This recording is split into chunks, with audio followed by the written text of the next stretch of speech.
Welcome to Aging Gayfully. We're about adventure, leisure, travel, being a citizen of the world, traveling to destinations, and being a part of the global community as we age and prosper in body, mind, and spirit.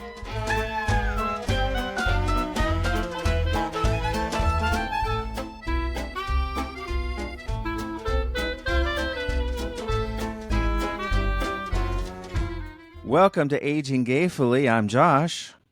And I am Chris. And Chris, it's been a little bit of time since we chatted with each other. Well, kind of caregiving has gotten in the way, but we're back today, and I think it's Happy Pride Month. It is Happy Pride Month. Do you have any plans? Just to be prideful. That's good. That works. That absolutely works. I love that. Yeah. Do you have any rockin' pride parades around where you're at? They're all over South Florida. Goodness. Yeah. And, one of the meccas is right down the road from me in Wilton Manors, Florida. So, interesting. I didn't know that was a mecca. Yeah, my little community here in Lake Worth has a parade. I mean, they're just kind of all over the place. But I remember my first parade. As do I. As do in St. Louis, Forest Park. Yeah. Very nice. Yeah, you tell that story in a past episode, don't you? Yeah, it was, goodness, I can't think of how many years that, I can't think of how many years ago that was, but it's probably at least 40. Well, it's probably felt like just yesterday. It does, especially because of now that we're big time and doing video podcast, have you noticed anything different about me? This is a trick question. You're wearing a shirt finally, as opposed to just going topless.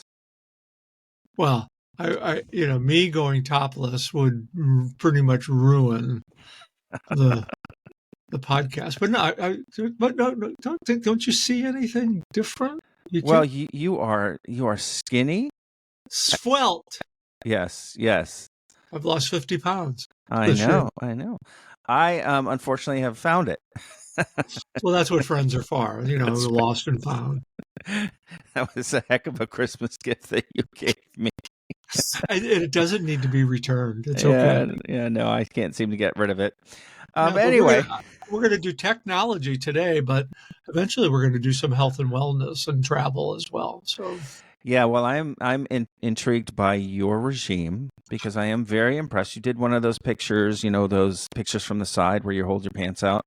Yeah, and it's fun.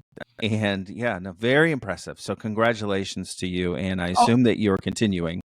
Yes, I am continuing. I'm getting ready to go on a exercise routine. I've had to take a little bit of a break here from my own caregiving, as my good friend, roommate, partner, and has had shoulder replacement surgery. So yes. This past month has been really dedicated to getting him up and running again, and slowly but surely that's happening. But as it happens to a lot of folks who are in the midst of care, they kind of lose sight of their own wellness and well-being. And I certainly have felt that the last 10 days where I've kind of gotten out of my exercise routine, but I haven't gone on any eating binges. So. Well, that's good. That's good. Well, here's the thing. It's important that we are always mindful that even if we fall off the horse for whatever reason, that we can always jump back on. Always jump back on. Mm-hmm. I've seen way too many people take a little stumble, or they've had to, for a very legitimate reason, stop their workouts for a week or 2 weeks, and then they just figure, oh, well, then that's it. Well, it really, it's a mindset. Yeah. It comes down to being a mindset. Somebody asked me, what triggered this for you? And I said, well, I just came to the realization that all the health calamities that I was dealing with, I could do one or two things. I could continue to take medicine to help alleviate some of the pain, or like the doctor said, or you can put yourself in better shape and go from there. And It was a mindset thing. It was kind of like I decided that I wanted to do this rather than I had to do it, and that Yeah. was that was the shift. Yeah. So, because That's excellent. I don't know about you, but I don't know anybody that really likes to be told what to do. So, No, not my favorite thing. But let's do a little pivot here. Let's talk about technology and ways that technology can help us. Now, I work in a senior community, and it's so interesting to me that technology offers this wealth of resources. It offers this plethora of tools to help us in our day to day, and a lot of people resist it. A lot of seniors resist it. that's true. And technology evolves every day. And I think that's part of one of the reasons why people resist it, because you get used to a particular system or a particular program or a particular software. And then after you get comfortable with it, all of a sudden there's an upgrade. Yeah.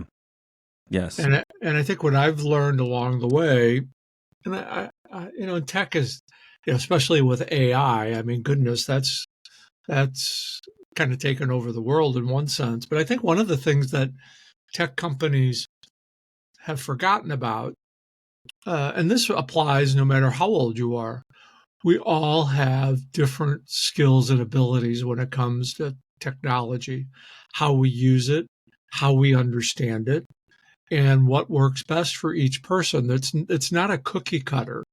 And I think that's some of the problems, especially as we get older, as it relates to technology. Personally for me, you know this. I don't know if all of our listeners know, but I'm dyslexic, so that plays a role into how I learn technology. And I'll use my siblings as an example since they're all older.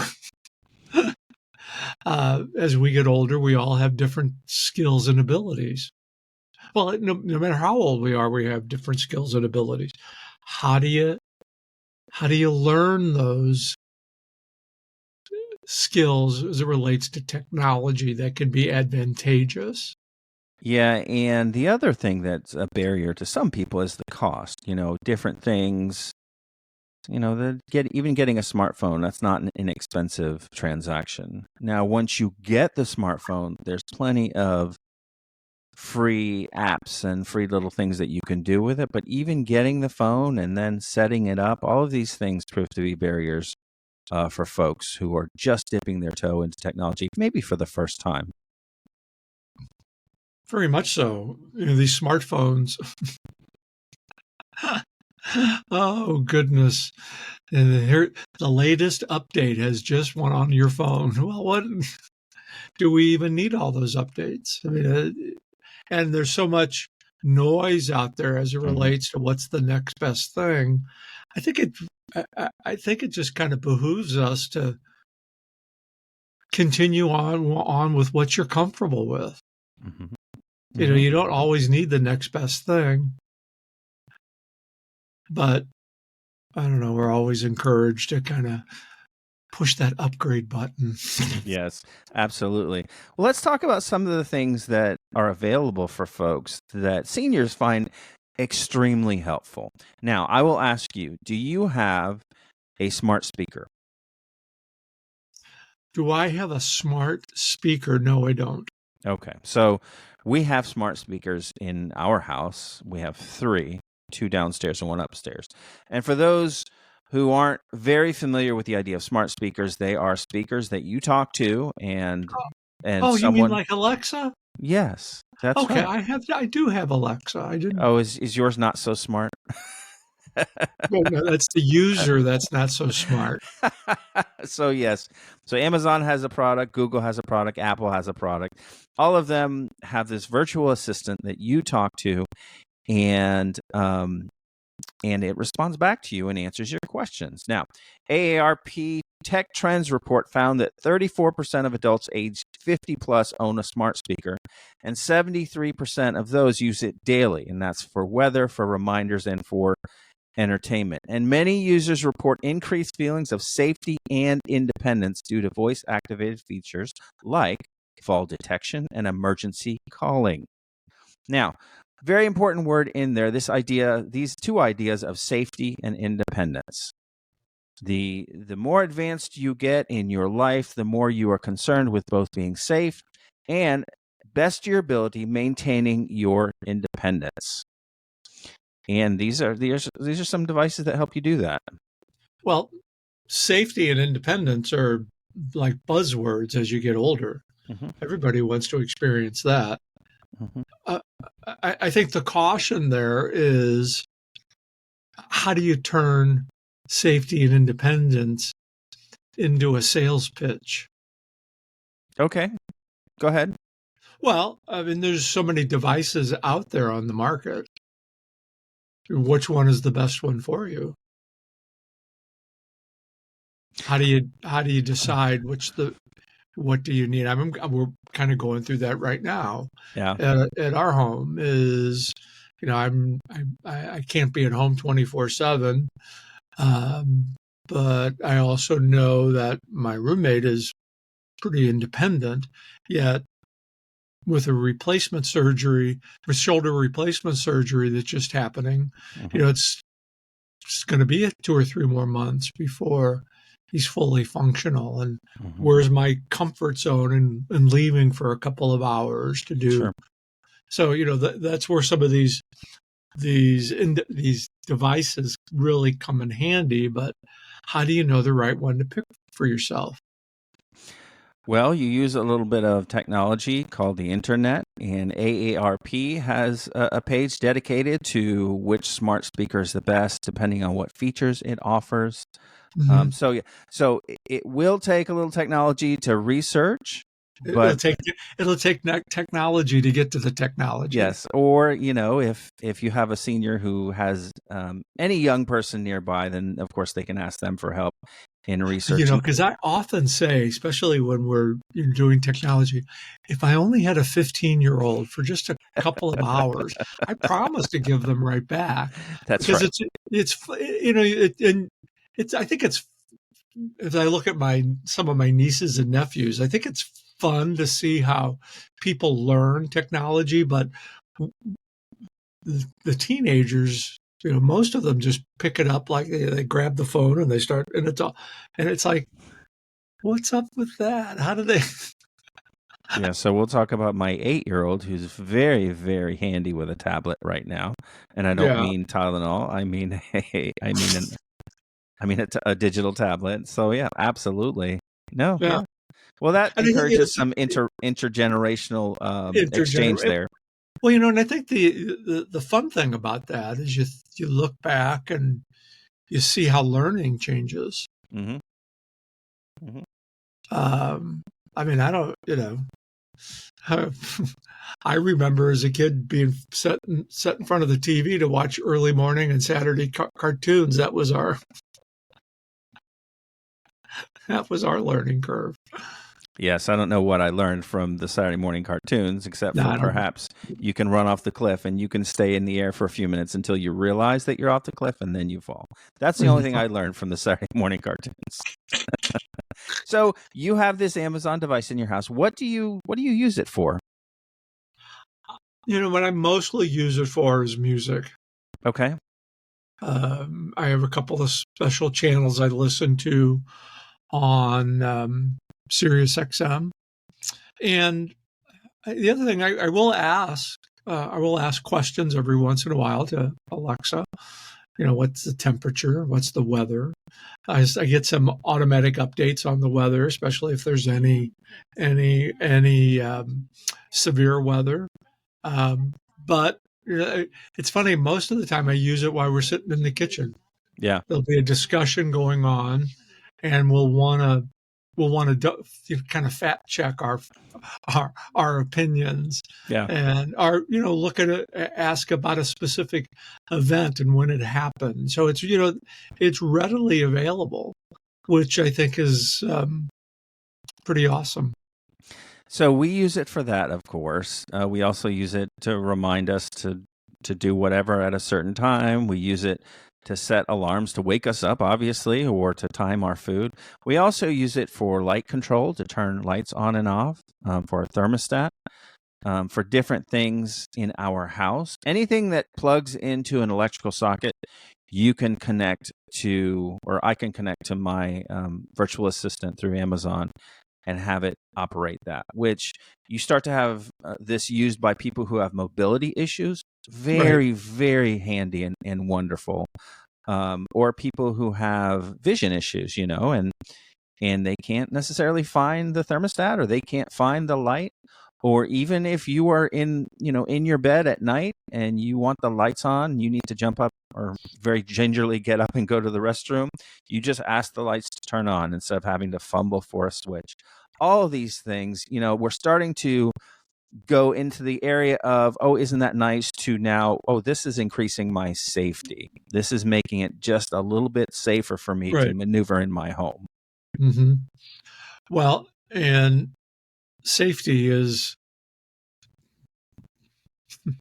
I mean, how can you not want something that makes life safer? Yeah.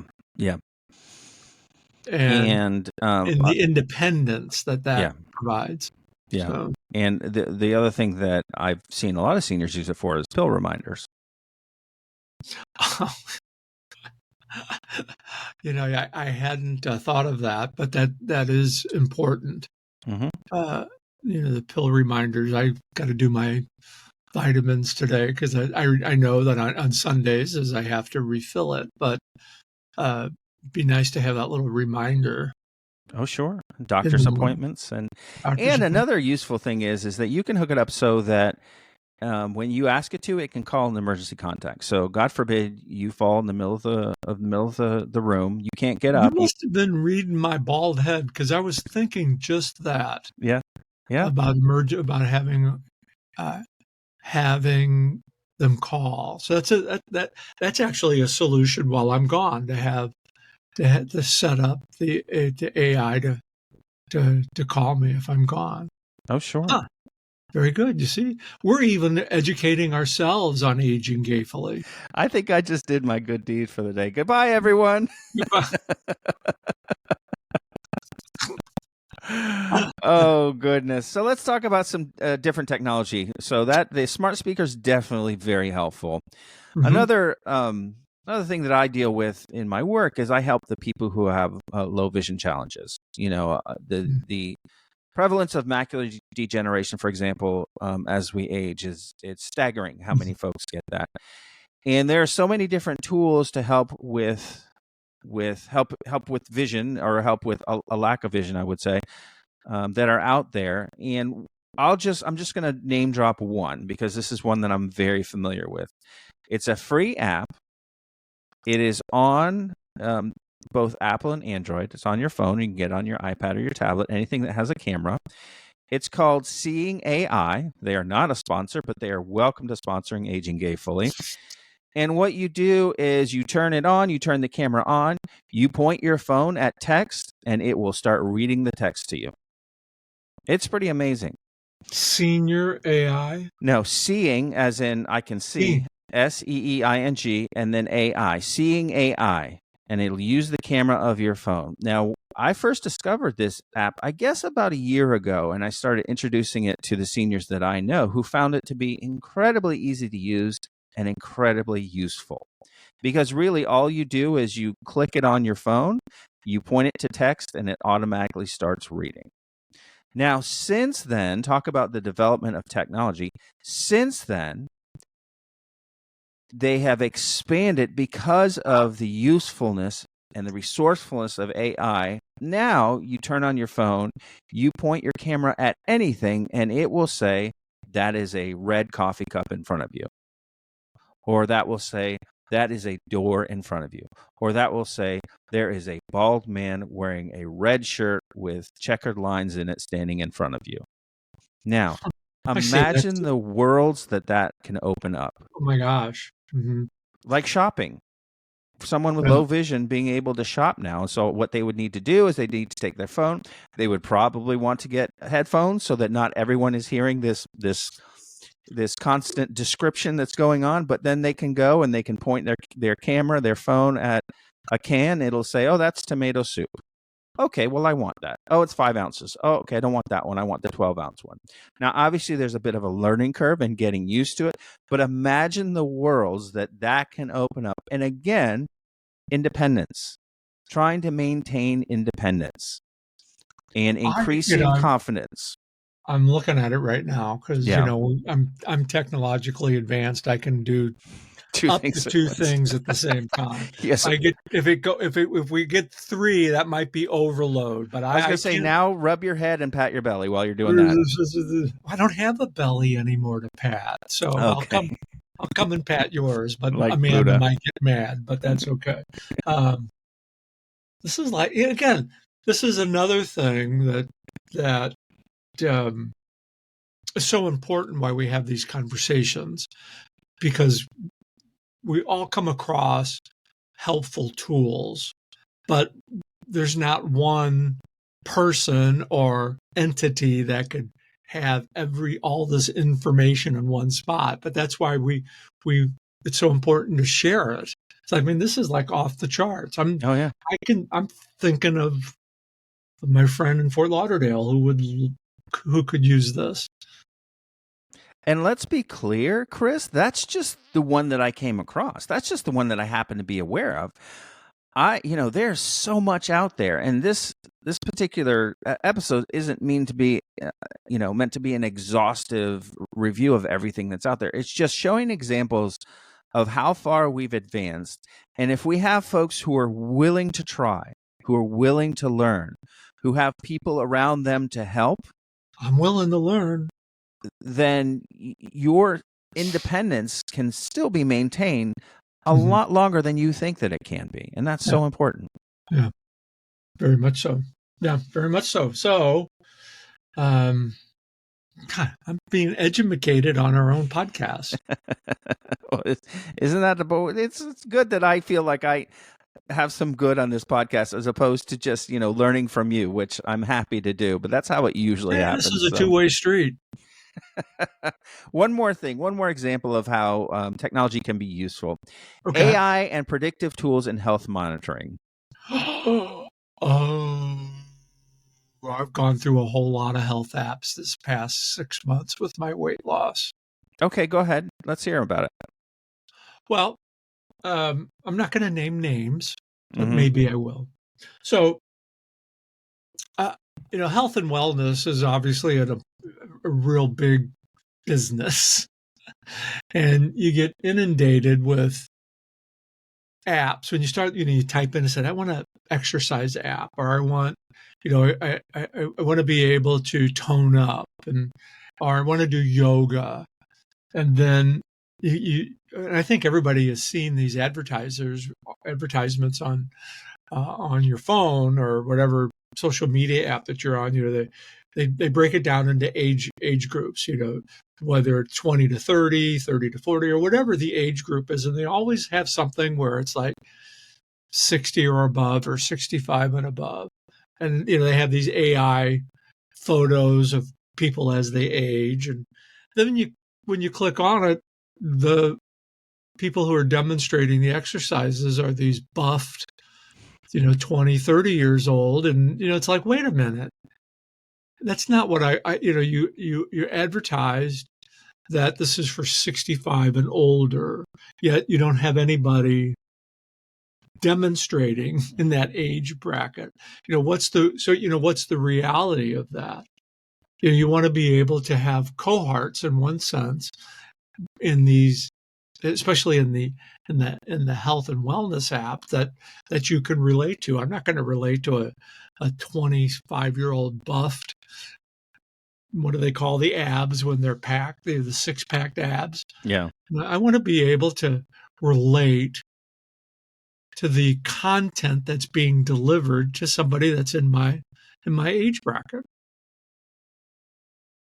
And there's a few apps out there that have really gotten it. And I'm not, I signed up for an app that was geared towards senior exercising, done by a senior. Mm-hmm. And it's like, you felt like you were a part of the group because the instructor was relatable to what your current situation is, not something that was generated to make you look like you were going to the beach so everybody could look at you. Yeah, no, that's very important. We need to be able to see ourselves in the We context. need to be able to see ourselves in the context. And I think that kind of comes back to, why we do these. It's we share our experiences. It's relatable. Mm-hmm. Oh, absolutely. And technology, I mean, let's face it, we all have our different skill levels when it relates to technology. And oftentimes tech companies forget that. Sure. Well, it also goes back to this idea of connection, which is the central theme of this podcast. And there was a study that in the Journal of Gerontology that said that seniors learn tech best from peer-led or intergenerational programs, especially when training was hands-on, patient, and contextually relevant. And all of that is saying is that what will make this work, what's the secret sauce of all this, is having someone that you can learn from, someone that you can ask, another human being that will help you. And that's, we're trying to help with this information, but then how this sticks the best is if there's a senior that has connections that can help them do it. Right. Mm-hmm. Very much so. Yeah, absolutely. One more thing I wanted to mention, and that is, are you familiar with do you have a smartwatch? Are you familiar with smartwatches? I have one on order. Oh, good. So they have all sorts of health things on them. They can track your heart rate. They have smartwatches that have sensors embedded in them, if you have the app installed, that can predict your possibility of falling days in advance based on your gait and your movement. So it'll analyze not your front gait that you'll fall over, your gait, how you step, and it will analyze how you do that and say, hey, look, you have a 60% chance of falling unless you either change the way you walk through occupational therapy or just be more mindful. I needed that in April when I fell. So, but again, isn't that amazing? I have the pictures to prove it. Yes, it is amazing. But with that, Josh, I think the other thing that we got to be mindful of here is all these technological advances, and everybody has to find their comfort zone with this. And it's been interesting for me over especially the last year and a half, with the Whole Care Network, of all the tech people that have approached me about doing a podcast or wanting to promote their product. And I always come back to one simple question. Tell me your why. Why did you create this? The folks that have created these very helpful, and this is Christopher McClelland's own opinion, not, the folks who have created helping apps, the ones that I really appreciate are the ones that have created it from a personal experience, that they understood what happened with a family member or a loved one, and they have the technological skills to take that particular issue that they're dealing with and create something that helps everybody. Those are the tech people that I love talking to, because their why. Yeah.